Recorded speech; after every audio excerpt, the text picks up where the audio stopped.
Do you and your partner always travel in perfect harmony? Or sometimes do even the little things start to drive you crazy when you're on the road together? Today, I'm sharing the top 5 travel mistakes that couples make, especially those of us over 50. And one of them's a mistake that most people don't even realise until it can ruin their trip completely. So let's make sure that you're prepared. Let me tell you a little story.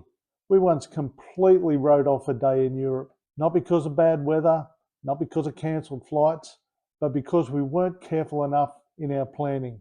We had a tour that we'd both decided that we would love to have taken. We booked it a month in advance. Trouble is, we turned up the day after because we got confused with our dates and it ruined our entire day.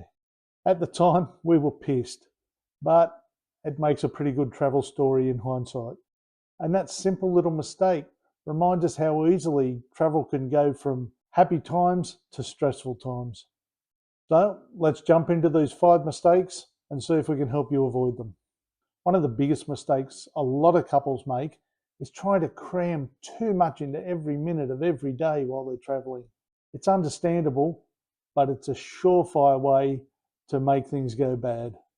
And I know we've all done it, sprinting from museum to church to restaurant to tour. It gets so hectic that by the time you've finished your holiday, you need a holiday to get over it. The fix: only choose a couple of things that you want to do each day, things that will take no more than half of that day. Allow the rest of the time for discovering the magic, for having some downtime, to relaxing and actually take in a bit of the place that you're in. Because during that downtime, that's when the magic can happen. You might discover a street festival that's in full swing that you didn't know about. You may find the perfect little cafe that you just want to sit in for an hour or so and enjoy some coffee and watch the world go by. Quick question for you while I think of it. Are you the planner in your relationship, or are you the one that just packs their bag and comes along for the ride? Let me know in the comments. Just about every couple I've met has this combination. Look, on a similar note, a lot of couples just ignore scheduling any downtime in their trip. And let's be honest, now that we're over 50, we just don't bounce back from hectic travel days the way that we did 20 and 30 years ago. The solution? It's easy. Just make sure you plan some rest time. Maybe it's having an extended lazy breakfast. Maybe it's going back to your room in the afternoon for a bit of a siesta. Or maybe it's just grabbing some time in the middle of the day to find a nice park and just watch how the locals live their lives.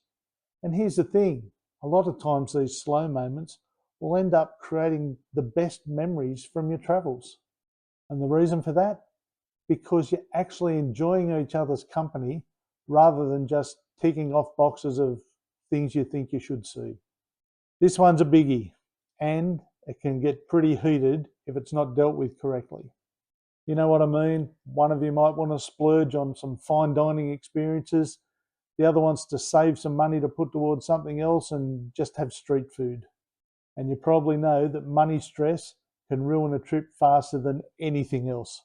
I'm sure you've probably seen it yourself, walking around the middle of a beautiful city and you spot a couple that's arguing about the prices on a menu in one of the restaurants rather than thinking about where they actually are and enjoying that. The fix, it's as simple as having that budget discussion while you're in the planning stage, not while you're on the trip. Set a daily budget, a budget for the entire trip. And from that, agree where you want to spend the extra money, where you want to have that bit of a splurge. Maybe it's on a unique hotel that you'd never thought you'd stay somewhere like. Maybe it's your chance to have a meal at a Michelin star restaurant. Maybe it's to do something like have a helicopter to land on a glacier. But by being prepared for where you're going to spend the money can save you hours or days of unnecessary stress while you're away. And that's got to feel good for both of you. Now, this mistake catches a lot of couples out, even experienced ones. Let's say you found what you think is the perfect little hotel in the middle of the old town. The photos look amazing, the reviews are almost perfect, except you get there and you find out that you've got to lug those heavy suitcases up 5 flights of very steep stairs, or where the taxi dropped you off, you have to walk 500 meters on rough cobblestones, dragging your wheelie suitcase. That's probably going to lessen your enthusiasm a bit about your perfect hotel. And to fix this one, all you need to do is to think ahead about the mobility needs. Double check if the accommodation has lifts. Find out how easy it is to get your transport close to where you're staying. And don't just assume that everything is easily accessible. A little bit of research here can save you quite a bit of frustration. And I can tell you your knees and your back at our age are probably going to appreciate it as well. This last one is a real big one. I've known couples that think they're saving money by not paying for travel insurance. But especially now that we're over 50, the risks of not having travel insurance are more real than ever. None of us want to lose money on cancelled flights, lost luggage, and especially not on medical expenses. During my time as a travel agent, I had clients that just wouldn't take my advice and pay for travel insurance. And I've had some of them lose thousands of dollars in cancellation costs because something happened and their plans changed. And there was one couple that were out over $30,000 because they had a medical emergency while they were away, had to be airlifted, and had no travel insurance. Now, this is the mistake that hurts the most, but really can be fixed the easiest. Always get travel insurance that's got enough cover for your health, for your cancellations, and for your lost luggage at a minimum. If you never actually use it, just think of it as a cost of doing travel.